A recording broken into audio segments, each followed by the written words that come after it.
दोस्तों प्रॉपर्टी की डॉक्यूमेंट बहुत ही इंपॉर्टेंट चीज होती है। बिना डॉक्यूमेंट के आप ये प्रूफ ही नहीं कर सकते भैया कि ये मेरा घर है या ये मेरी प्रॉपर्टी है या ये मेरा प्लॉट है।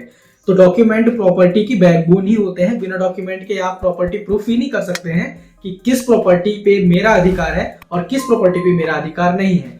अगर आपकी प्रॉपर्टी के डॉक्यूमेंट सपोज करिए कहीं पर गुम हो जाते हैं या प्रॉपर्टी के डॉक्यूमेंट कहीं मिस हो जाते हैं, या ये भी हो सकता है कि आपका एक भाई, चाचा या फिर पिताजी या फिर दादा या फिर सह खातेदार कोई दूसरा पर्सन जहां पर आपकी प्रॉपर्टी में आपका अधिकार है वो आपको डॉक्यूमेंट ना दे रहा हो या कि आपके डॉक्यूमेंट गुम गए हों, तो आप अपने इन डॉक्यूमेंट को कैसे कलेक्ट करेंगे, कैसे इन सारे डॉक्यूमेंट को आप निकालेंगे, इसका कंप्लीट प्रोसीजर आज की इस वीडियो पे मैं बताने वाला हूं।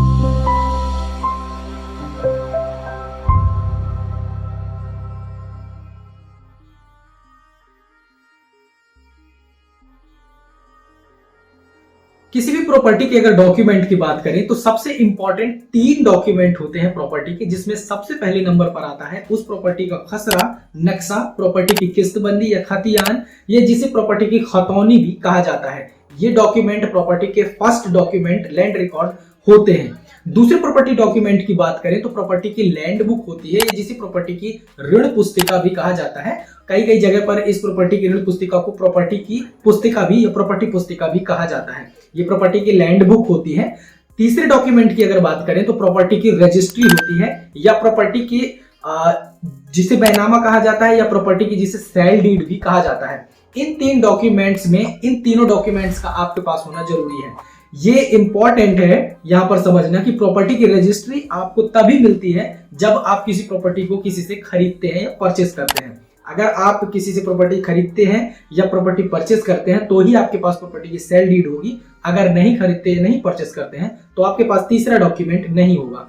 तो प्रॉपर्टी के मूल डॉक्यूमेंट में 2 ही डॉक्यूमेंट है। सबसे पहला आपका उस प्रॉपर्टी का खतियान या उस प्रॉपर्टी का खसरा और नक्शा, और दूसरा होता है कि उस प्रॉपर्टी से संबंधित आपकी जो लैंड बुक है या ऋण पुस्तिका है। एक एक करके समझते हैं। सबसे पहले बात करते हैं कि अगर आपके पास प्रॉपर्टी का कुछ भी नहीं है, ना तो आपके पास प्रॉपर्टी का नंबर है और ना ही आपके पास प्रॉपर्टी की इंफॉर्मेशन है, तो आप सबसे पहले प्रॉपर्टी का खसरा या नक्शा कैसे निकालेंगे?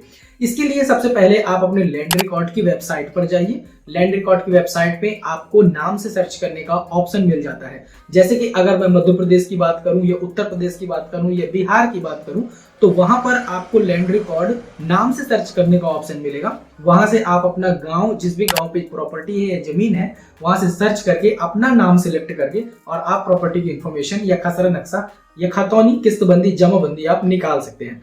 दूसरी प्रॉपर्टी की बात करते हैं लैंड बुक, जिसे प्रॉपर्टी पुस्तिका कहा जाता है। इस प्रॉपर्टी पुस्तिका को भी आप ऑनलाइन लैंड रिकॉर्ड की वेबसाइट पर चेक कर सकते हैं या निकाल सकते हैं। जब आप फर्स्ट अपने प्रॉपर्टी का खसरा या नक्शा निकाल लेंगे, अब आपके पास ये इंफॉर्मेशन आ चुकी है कि इस प्रॉपर्टी का नंबर क्या है या इस प्रॉपर्टी की किस्तबंदी नंबर क्या है या खसरा नंबर क्या है, वो इंफॉर्मेशन आपके पास अब आ चुकी है। अब आपको लैंड बुक निकालना है। तो लैंड बुक के लिए आप अपने स्टेट की लैंड रिकॉर्ड की साइट पर जाइए या फिर हमारा इस वीडियो को चेक कीजिए, और इस वीडियो को चेक करके आप ये पता कर सकते हैं कि आपकी लैंड बुक डाउनलोड कैसे होगी या इसे ऑनलाइन आप कैसे निकाल पाएंगे।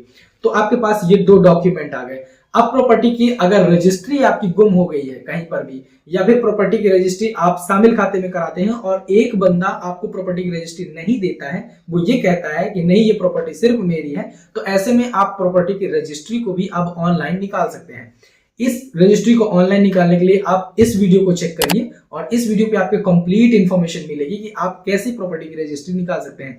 फिलहाल मैं एक शॉर्ट और स्वीट में बता देता हूं कि प्रॉपर्टी की रजिस्ट्री निकालने के लिए आप आईजीआर की वेबसाइट पर जाइए। जब से संपदा पोर्टल ऑनलाइन हुआ है, हर एक स्टेट की अपनी अपनी आईजीआर की वेबसाइट है। इस वेबसाइट पे जाकर आप सिंपल अपने प्रॉपर्टी डेट से रजिस्ट्री के निकाल सकते हैं। अगर आपको नहीं पता तो आप एक स्लॉट सिलेक्ट कर सकते हैं कि इतने बीच में हमारी प्रॉपर्टी की रजिस्ट्री हुई थी, और इस प्रॉपर्टी कि आप देख सकते हैं कि कितने सर्च करेंगे तो आपको ये मिल जाएगा कि इसके नाम पर ये रजिस्ट्री इस डेट को हुई है, इस आदमी के नाम पर ये रजिस्ट्री इस डेट को हुई है। उसकी सारी इंफॉर्मेशन आपको मिल जाएगी।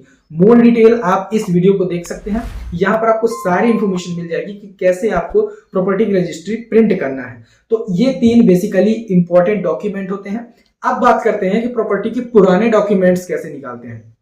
कई बार ऐसा होता है कि पुरानी प्रॉपर्टी के पुराने डॉक्यूमेंट्स की हमको जरूरत पड़ती है। जैसे कि हमारे पास प्रॉपर्टी के नए डॉक्यूमेंट्स तो हैं, लेकिन प्रॉपर्टी के पुराने डॉक्यूमेंट निकालने हैं, तो इसके लिए भी हमने वीडियो बनाया है कि प्रॉपर्टी के पुराने डॉक्यूमेंट आप कैसे निकालेंगे। उन्हें आपको जिला अभिलेखागार से निकालना पड़ता है, और अब आप ऑनलाइन भी निकाल सकते हैं लैंड रिकॉर्ड की वेबसाइट पे। तो ये दोनों वीडियोस आप चेक कीजिए। इन दोनों वीडियोस में आपको प्रॉपर्टी के पुराने रिकॉर्ड्स ऑनलाइन कैसे निकालें, साथ ही साथ ऑफलाइन कैसे निकालें, इसका फुल प्रोसेस बताया गया है। इसमें आप अपने जिला अभिलेखागार में एप्लीकेशन करके और प्रॉपर्टी के पुराने रिकॉर्ड्स भी प्राप्त कर सकते हैं। आई होप आपको ये वीडियो पसंद आया होगा। इस छोटे सी वीडियोस का पर्पस ये था कि अगर आपके पास प्रॉपर्टी के डॉक्यूमेंट नहीं है या गुम गए हैं तो आप उन्हें कैसे सर्च करेंगे, उन्हें कैसे निकालेंगे। आई होप आपको ये वीडियो पसंद आया होगा। अगर आपको ये वीडियो पसंद आया है तो लाइक कर दें, दोस्तों के साथ शेयर कर दें, और अगर आपके मन में कोई डाउट है तो कमेंट सेक्शन में पूछेगा। मिलते हैं नेक्स्ट वीडियो में, तब तक के लिए जय हिंद।